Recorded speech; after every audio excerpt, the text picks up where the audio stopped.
আসসালামু আলাইকুম রহমতুল্লাহ। সকলকে আমি আমার ব্যক্তিগত পক্ষ থেকে শুভেচ্ছা জানাচ্ছি। আমি আপনাদেরকে যে রবি শস্য দেখাচ্ছি সেটি হচ্ছে আমাদের দাগনভূঞা উপজেলার ঐতিহ্যবাহী মাতমুনিয়া উত্তর আলিপুর গ্রাম। এখানে আপনারা দেখতেছেন এই রবি শস্যটি আলহামদুলিল্লাহ বাম্পার ফলন হয়েছে, বিশেষ করে আবহাওয়া অনুকূল থাকায়। এবছর যত জায়গায় আমি গিয়েছি আলহামদুলিল্লাহ সকল রবি শস্যে ভালো ফলন হয়েছে। এইভাবে প্রতি বছর যাতে প্রতিটা কৃষক এই ধারাবাহিকতা রক্ষা করতে পারে এবং রক্ষা করার জন্য আমি সকলকে অনুরোধ করছি।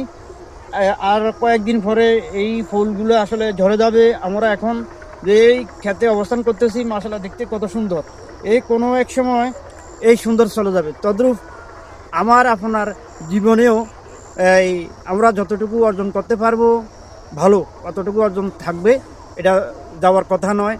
কিন্তু এই রবি শস্যের যে আপনারা দেখতেছেন এই সৌন্দর্যের নির্দিষ্ট একটি সময় আছে। এই নির্দিষ্ট সময় শেষ হলে এই ফুলগুলো ঝরে যাবে এবং এখানে আর মানুষ আসবে না। আমরা আসছি এবং পাশাপাশি আরও অনেক মানুষ দেখেছি এখানে ফুল ধরতে, এই ছবি তুলতে, ভিডিও করতে, কিন্তু কয়েকদিন পর আর এখানে আসবে না, কারণ সেখানে আর এই যখন ফুল ঝরে যাবে তখন আর এখানে মূল্যায়ন থাকবে না। তদ্রূপ আমরা এমনভাবে জীবনযাপন করবো যাতে আমরা মৃত্যুর পরও যেন আমাদেরকে মানুষের স্মরণ করে। তো সকলকে ভালো কাজ করার আহ্বান জানিয়ে আমি এখান থেকে বিদায় নিচ্ছি। আসসালামু আলাইকুম রহমতুল্লাহ। আসসালামু আলাইকুম রহমতুল্লাহ। সকলকে আমি আমার ব্যক্তিগত পক্ষ থেকে শুভেচ্ছা জানাচ্ছি।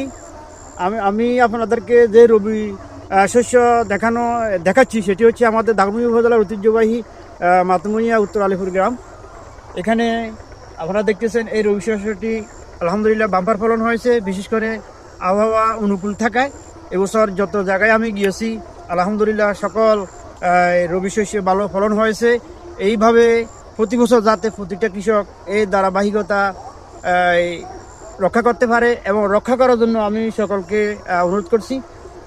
আর কয়েকদিন পরে এই ফুলগুলো আসলে ঝরে যাবে। আমরা এখন যে এই ক্ষেতে অবস্থান করতেছি মাশাআল্লাহ দেখতে কত সুন্দর, এই কোনো এক সময় এই সুন্দর চলে যাবে। তদ্রূপ আমার আপনার জীবনেও আমরা যতটুকু অর্জন করতে পারবো ভালো অতটুকু অর্জন থাকবে, এটা যাওয়ার কথা নয়।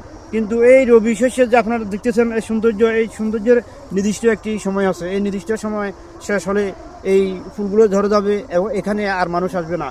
আমরা আসছি এবং পাশাপাশি আরও অনেক মানুষ দেখেছি এখানে ফুল ধরতে, এই ছবি তুলতে, ভিডিও করতে, কিন্তু কয়েকদিন পর আর এখানে আসবে না, কারণ সেখানে আর এই যখন ফুল ঝরে যাবে তখন আর এখানে মূল্যায়ন থাকবে না। তদ্রূপ আমরা এমনভাবে জীবনযাপন করবো যাতে আমরা মৃত্যুর পরও যেন আমাদেরকে মানুষের স্মরণ করে। তো সকলকে ভালো কাজ করার আহ্বান জানিয়ে